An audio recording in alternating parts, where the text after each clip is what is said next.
औज़ुबिल्लाहिमिनश्शैतानिर्रजीम बिस्मिल्लाहिर्रहमानिर्रहीम। तमाम देखने वालों को अस्सलाम वालेकुम। उम्मीद करता हूँ तमाम दोस्त भाई बुजुर्ग नौजवान खैरियत से होंगे। दोस्तों आज की इस वीडियो में हम आपको बताएंगे कि हारिस नाम का मतलब क्या है, इनका लकी नंबर, लकी दिन और लकी पत्थर कौन सा है। तमाम देखने वालों से गुजारिश है कि इस वीडियो को लाइक करें, शेयर करें और इस चैनल को सब्सक्राइब करें ताकि हमारी हर नई आने वाली वीडियो आप तक बआसानी पहुंच सके। वीडियो स्टार्ट करते हैं कि हारिस एक इस्लामी नाम है जो कि बहुत प्यारा और बहुत मुनफरिद, बहुत खूबसूरत और बहुत डिसेंट नाम है।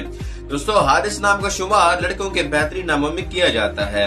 हारिस नाम की इब्तदाई तारीख अरबी जुबान से निकलती है। दोस्तों हारिस नाम उर्दू में 4 हरूफ और एक लफ्ज पर मुश्तमिल है, जबकि इंग्लिश में 5 हरूफ और एक लफ्ज पर मुश्तमिल है। दोस्तों हारिस नाम का मतलब है काश्तकार। हारिस नाम का मतलब है काश्तकार। दोस्तों अगर लकी नंबर के हवाले से बात की जाए तो हारिस नामी अफराद के लिए लकी नंबर 7 माना जाता है।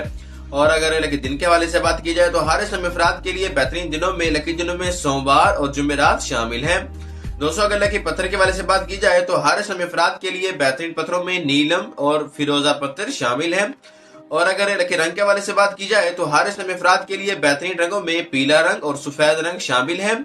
और अगर लकी धात के हवाले से बात की जाए तो हारिस नामी अफराद के लिए बेहतरीन धातों में कांसी शामिल है। दोस्तों ये थी हारिस नाम की मुकम्मल मालूमात। अगर आप भी अपने नाम का मतलब जानना चाहते हैं तो हमारे कमेंट सेक्शन में अपना नाम ऐड करें। शुक्रिया।